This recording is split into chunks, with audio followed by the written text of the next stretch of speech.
And did we decide what we were going to talk about? Yeah, we did. We did? Yeah. Okay. If you're a sanctuary,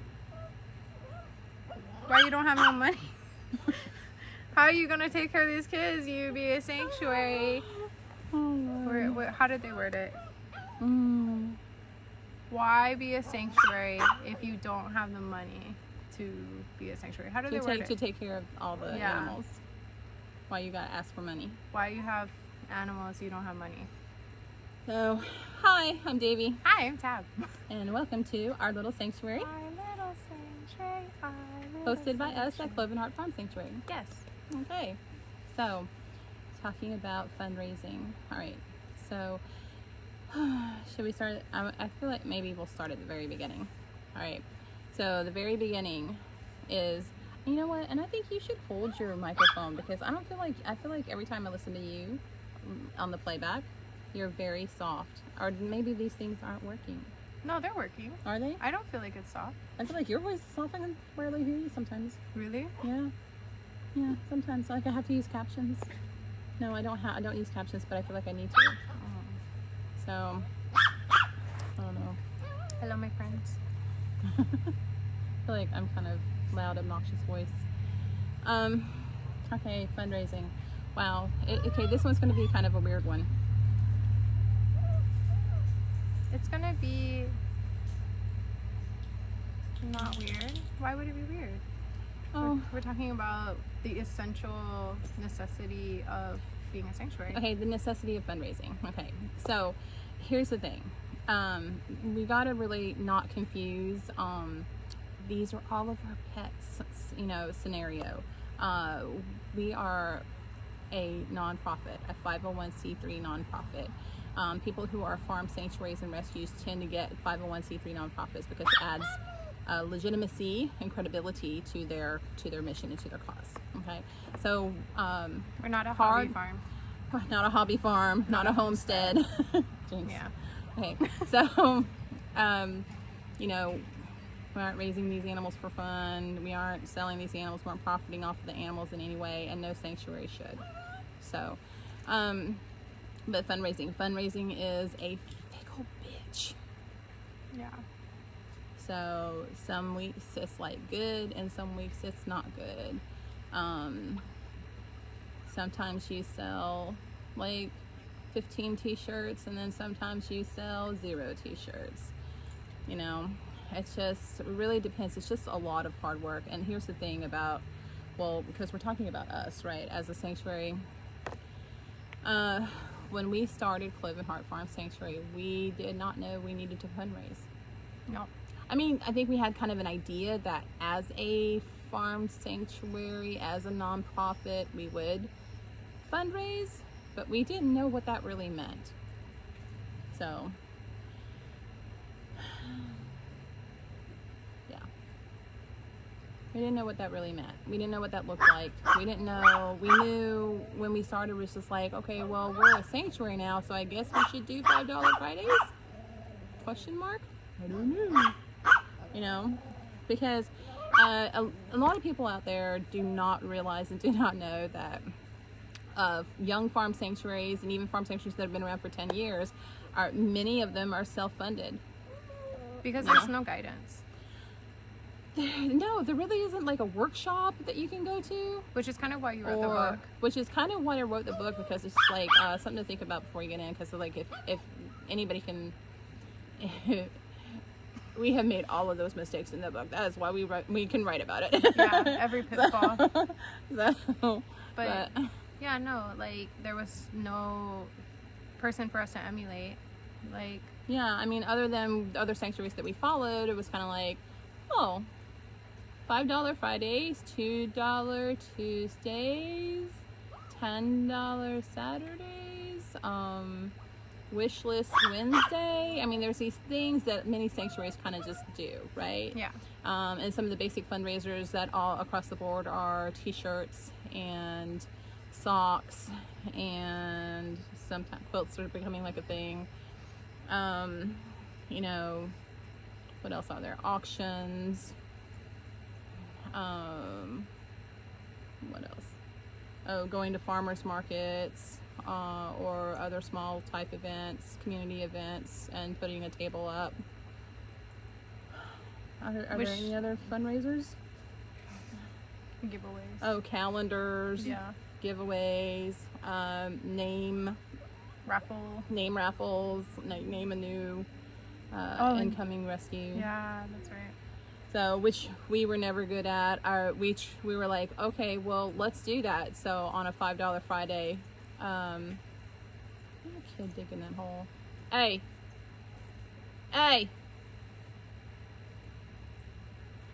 You're a good digger. He's so good at it. Yeah. Okay, but so yeah, I got very first.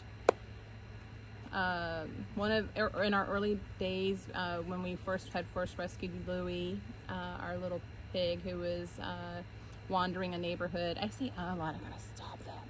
Wandering a neighborhood, we decided to do a name drawing, and so we thought for every person who donated like $5 for $5 Friday towards hay, they would get to be entered into a drawing to get to name Louie. That day we had one person donate, and by default they got to name Louie. and so by default, yeah, they got And then to we name. named everybody And then we were like, forevermore. we're just naming them. Yeah. So because we just didn't know how to do it, and we still don't. And you we're know. grateful to that one person. I mean, there's some things we're really good at, but fundraising, man, that's just something that just we still struggle. We still really, really, really struggle. I mean, well, it's not like we struggle. It's like, for some reason, the message is not poignant enough for somebody else to care. It's just a matter of little things. Like, first of all, it was just hard enough to get past the idea of, because we were like, well, we'll just pay for it. It's fine. Yeah. And then mainly when I say we, I mean Tabby. We'll just pay for it. We'll just pay for it. No big deal. And then we started realizing, man, there's just so many things that we got to do. Like, we got to get a website together, and we got to, so the fundraising thing was something that we needed to do. Just because we could pay for it doesn't mean we should, because this isn't our like homestead farm, hobby farm, Yeah. right? This is a nonprofit. We are in the business of rescuing. We have a mission, we have goals. There are services and contributions and Esther, my gosh. There are services and community events and things that we'd like to be able to do. And so we need funding in order to be able to do that. I mean, I really don't get it. I'm sorry. I was like, this is a horrible one. This is going to be a horrible episode because my feelings about it are just so filled with frustration, just because I'm doing all the fucking talking. Shit. It's okay. All right. Well, because you're the main fundraiser. First step of fundraising, you got to do it. Okay, I got to do it. How do you do it? So you just do or copy what other sanctuaries are doing, and you're like, okay, well, I must not be doing this right because other sanctuaries are getting hundreds and hundreds and thousands of dollars, and obviously I'm not doing this correctly. So you read and you research and you emulate and you learn as much as you can, and you try, and you're like, so you try different things. Well, let's do this. Okay, well, we did a t-shirt fundraiser. We sold like 15 t-shirts. We got $300. That's cool. Somebody else sold t-shirts and they got like $5,000. I'm like, that's a really big difference, And it's not like a comparison, like, like we hate them or we're jealous of them. I mean, maybe a little bit jealous, right? But apropos, you're struggling and you're trying to figure things out and you're trying to get people to care about your sanctuary and you're trying to get people to like what you do and you're trying to show how meaningful and awesome your kids are and their lives and their history and their past, and then it's like one person donates or something. So it's like that whole frustration, and so we haven't really quite found the sweet spot in fundraising, other than we just started sending out emails and letting people know about like our concerns and things that we need and things like that. So That's been really good. The big fundraising dream is to have a gala. Yes. Okay. So there are fundraising nonprofits out there who have galas, or companies throw benefits for them and raise money for them, and they earn like a whole year, if not more, budget. Their whole budget for a year in these galas, or with these galas and stuff, and so. And people buy tables, and it's like catered, and it's like a whole event. Yes, like important and people come who have like, you know, like things that they need to spend charitable donations on, so they have to come so that they can give the money away, and that would be great. Yeah, that would be the dream. So they have a little auction, and they do there's a lot of jealousy on my part, just because these like colleges and stuff have alumni who like end up making a lot of money, and booster clubs and things like that. Right. And they end up, they get, people will donate millions of dollars to colleges. Yeah. like people to build like a new arena, or to build a baseball field, or to build a new building and get a building named after them, or they get like these incredible donors. And it's just like there's a system to fundraising that requires knowledge and know-how and skill, and this fundraising is an actual job. Yeah. Okay. So when you're a small sanctuary, or a young sanctuary, a new sanctuary, you are the person doing all the jobs. And they're all like full-time.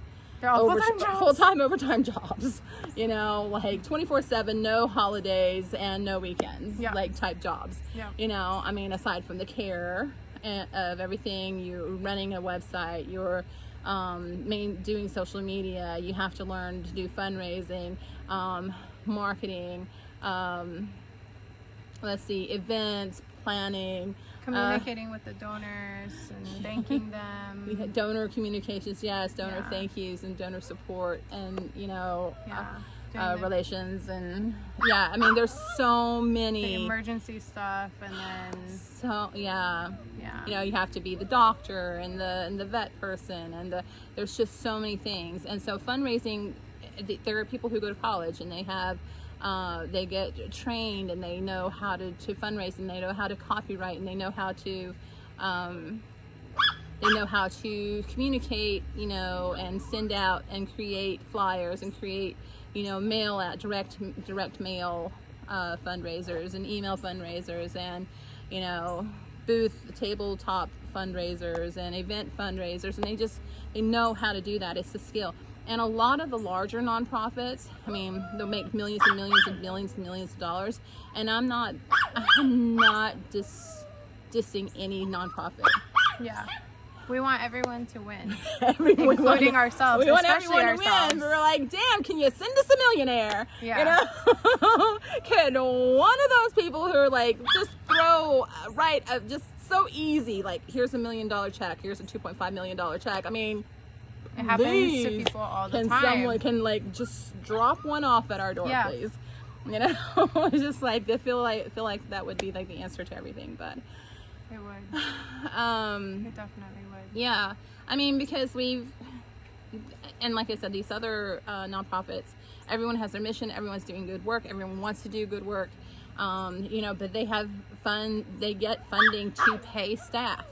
They get funding to pay not just one person to be their fundraiser, but a team, a department of fundraisers. And we don't know how to make that happen. Aster, we're trying to do something freaking awesome over here. Stop. Stop. So, anyway, so that's our struggle. So you get to kind of just see like a little bit of the frustration side of like who we are as a sanctuary, and what it is like for many sanctuaries. And so many sanctuaries don't even fundraise. So it was like, we'll just fund it ourselves. It's fine, And these are really good like tech jobs. But the thing is that, or they have businesses, that use it to fund the sanctuary. But honestly, the whole point of a nonprofit is to be able to be self-funded, and to be, self-sustained, and to be able to have the funds. But we just don't know how to do that. If anybody out there knows how to do that, like is a fundraiser, or knows somebody who's a fundraiser, or Aster, you're killing me. knows how to fundraise, or like has the money to pay for a fundraiser for us, or you know, yeah, DM us messages, you know, send us a little something, a little shooting star, a little something, a little, just take the edge off and get the ball rolling. Because it's hard. Or if anybody just has something else to take the edge off, so we can just continue to keep working day and night, so then we could get it done. Yeah, if you know what I mean. Because you get, I know I have this long to-do list, and then I'm like, I'm gonna get this done, and you don't, because it takes so much time, you know. And you're like, I got 1.5 things done that was on my list, and it's like sucks because everything's important. Yeah. Everything's important. Everything needs to get done today. Everything needs to get sent out, you know. And then you just, you know, do I know how to copyright? Not really. I give my best. I hope that the message comes across, and I send out the email fundraisers, and I hope that somehow I manage to make an impact. But there's just a way of wording things, and it sounds so, I don't know, insincere or fake or to me. So where I just kind of just like want to be real and just want to talk. And it's like there's that borderline of like not wanting to put out that desperation into the universe, Right. and make the universe like, not, you're too thirsty.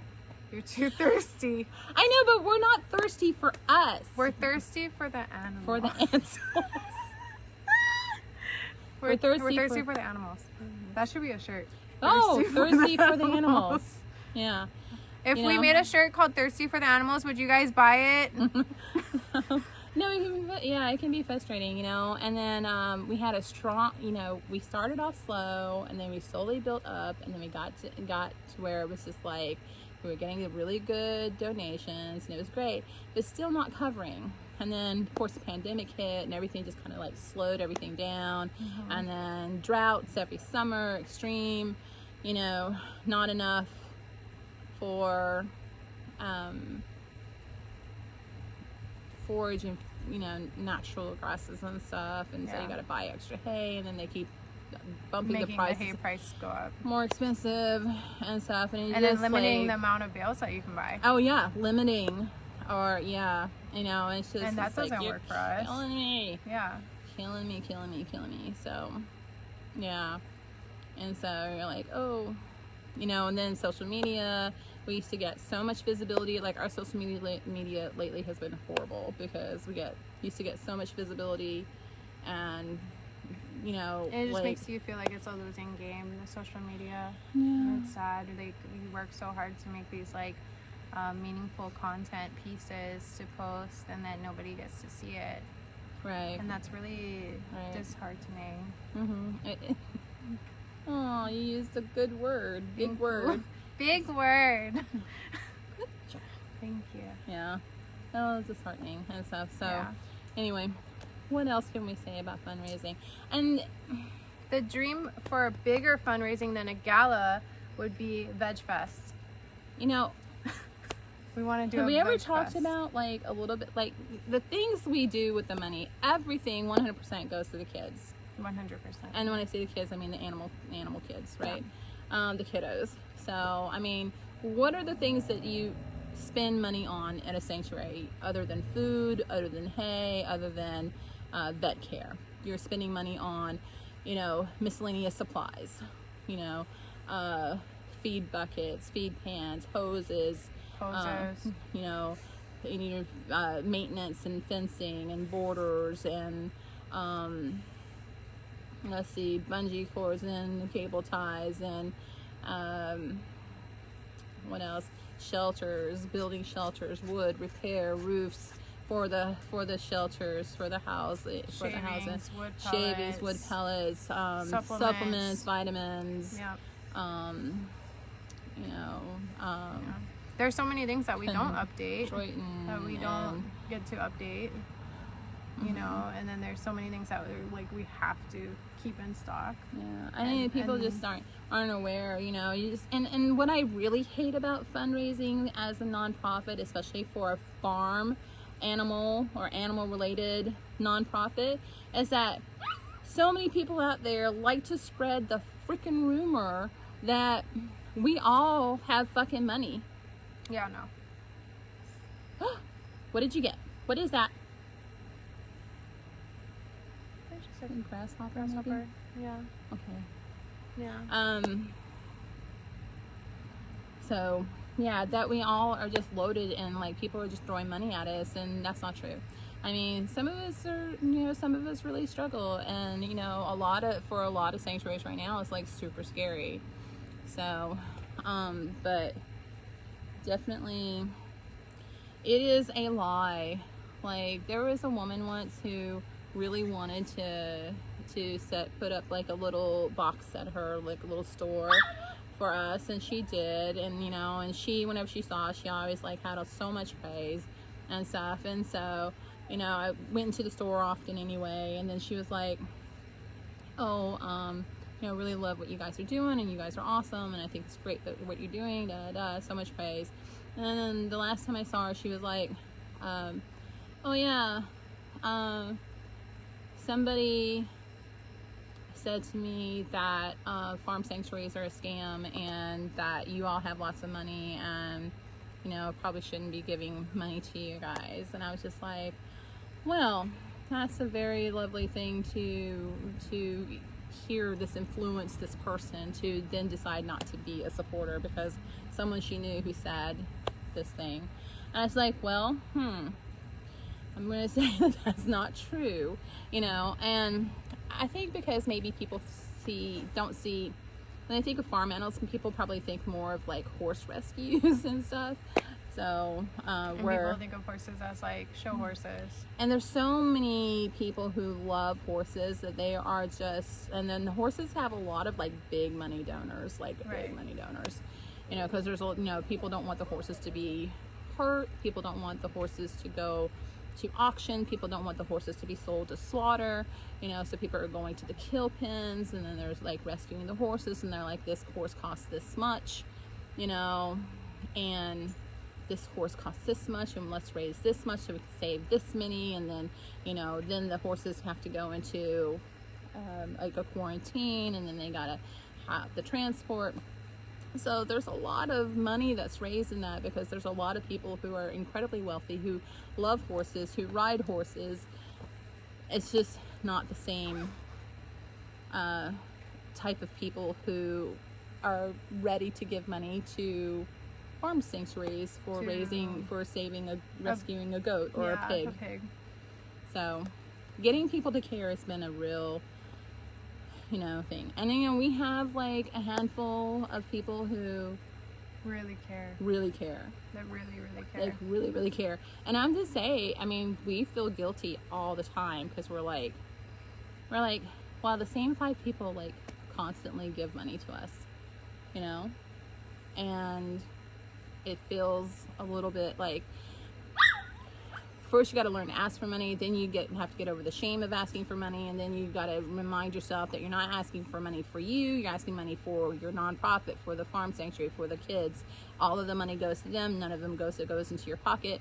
And then you got to figure out how to get people to care, and nobody cares, and you go through the whole like, well, I just want to get on there and be mad. Give me money.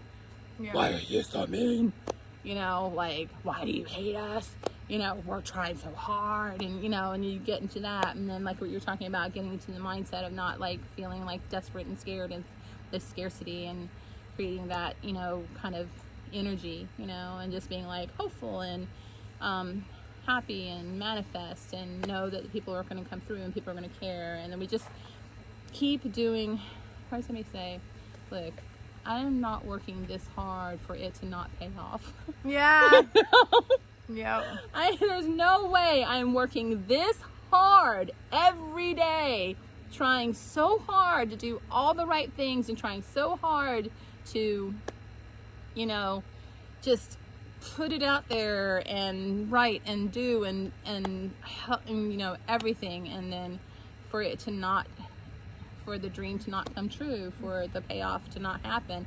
And the payoff for us is basically bigger piece of property. We're going to actually do real events and raise real money and do real fundraisers where people can come and learn and appreciate and have and grow in their compassion and empathy for animals. And there's just so much good that we can do and so much good that we want to do. Yeah.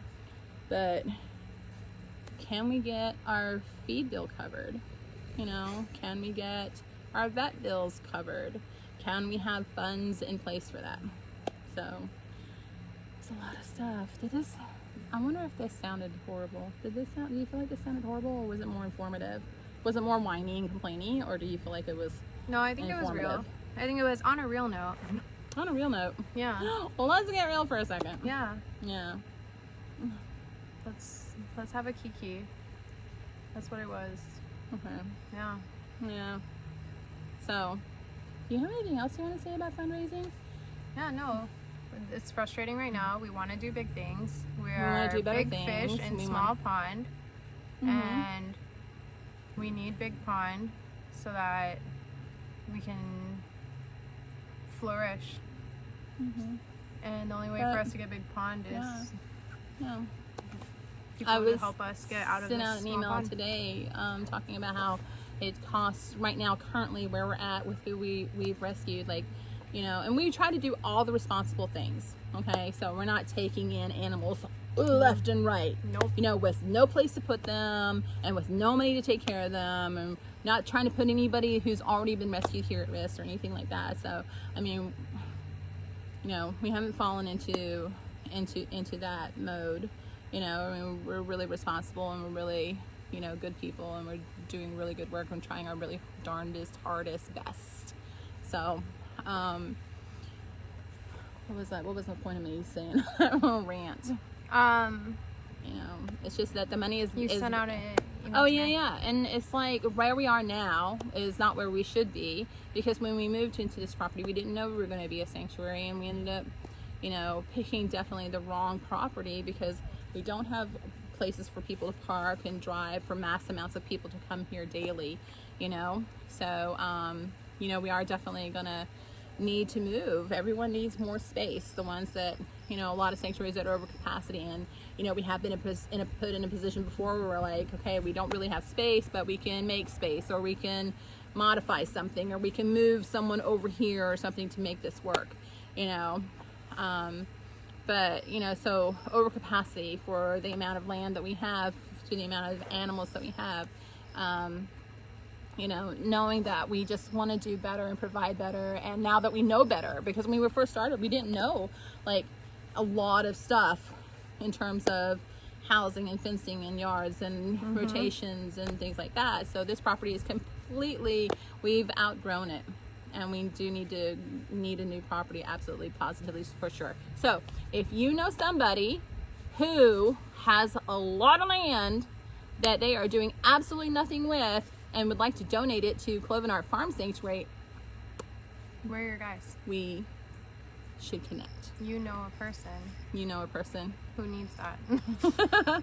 So you know somebody who is a multimillionaire donor giver to great causes, slip our name and pass them. Put us on their radar. Put us on their radar. Send them to our website. Send them Yep. to our Instagram. But how can you help if you are watching us for the first time? How can you help us? Single donations are absolutely wonderful and helpful. Thank you so much if you can do that. We are thankful for $1. We are thankful for $5. We are thankful for $20. And if you decide you'd like to give more, like 100 or 500 or 1,000 or 10,000 or 20,000, we're thankful for that as well. So, Uber thankful. yes. Yes. Hay, feed, vet care. Those are our three big things. And so those are the three things that we want to be able to make sure that we get taken care of every week, every month. You were saying So- that per month on the email.